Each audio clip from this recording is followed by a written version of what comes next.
చేతబడి ఉందా లేదా అనుకొని చాలా మంది కన్ఫ్యూజ్ అవుతున్నారు. చేతబడి గురించి క్లియర్ గా చెప్తాను. ఈ వీడియో షేర్ చేసి నలుగురికి తెలిసే విధంగా చేయండి. చేతబడులు ఉన్నాయా, ఏమున్నాయి, ఏం లేవో నేను చెప్తా వినండి.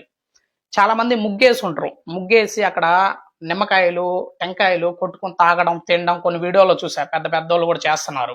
అవి దయచేసి మీరు చేయొద్దు. నీ మంచి కోసమే నేను ప్రతి వీడియో పెడతా. ఎందుకంటే నా దగ్గరికి చాలా మంది పర్సనల్ పూజ చేయించుకుంటారు. పర్సనల్ గా చాలా మందికి చేశారు. చాలా మందికి వచ్చిందల్లా ఏంటంటే చేతబడులు చేస్తున్నారు. ఆ చేతబడులు చేస్తున్నారు. తర్వాత షాపులు బాగా జరుగుతాయి. జరుగుతున్న షాపులు ఒకసారిగా పడిపోతాయి. జరగవు. ఎందుకని ప్రశ్నలు అడిగితే కట్టేస్తుంటారు, కట్టుకట్టి ఉంటారు. ఎందుకంటే ఇంకొక షాపు వాళ్ళు ఓర్చుకోలేక కట్టుకట్టిచ్చేస్తారు వాళ్ళ షాప్కి. అక్కడ ఆకర్షణ పోయి వీళ్ళ షాప్కి వస్తుంది. అట్లా కట్టుకడతారు. భార్యాభర్తల వశీకరణం వశీకరణం ఉందండి. వశీకరణం చేసుకుంటున్నారు కూడా చాలా మంది. ఇవి ఉంది. రాజకీయ నాయకులకి థ్రెడ్ ఉందా లేదా, వాళ్ళకి థ్రెడ్ ఉందా పక్క వ్యక్తి ద్వారా తెలుసుకోవచ్చు. నా పూజలో వస్తుంది అది. థ్రెడ్ ఉందా లేదా చెప్తా. ఆయన భవిష్యత్తులో ఎదుగుతాడా లేదా, ఆయనకి ఏమన్నా ఇబ్బందులు ఉన్నాయా, రాజకీయ నాయకుల గురించి కూడా వస్తుంది. అవి కూడా ఉన్నాయన్నమాట. మందు ఉంది. తర్వాత ఎవరికైనా అమ్మవారు వస్తుంది. అమ్మవారు వచ్చి పూనకం పూనుతుంటే కొంతమంది ఈర్ష్య అనమాట పక్కన వాళ్ళకి. ఒరే పూనకం వచ్చేస్తుంది, ఆమె బాగా అందరికి చెప్తుంది అనేసి కట్టు కట్టిస్తారు. అమ్మవారు రాకుండా కట్టు అనేది వేస్తారు మంత్ర ద్వారా. అది అట్లాగా కట్లు వేస్తారనమాట. అందరికి కట్లు వేయొచ్చు. ఆమె గ్రామ దేవత.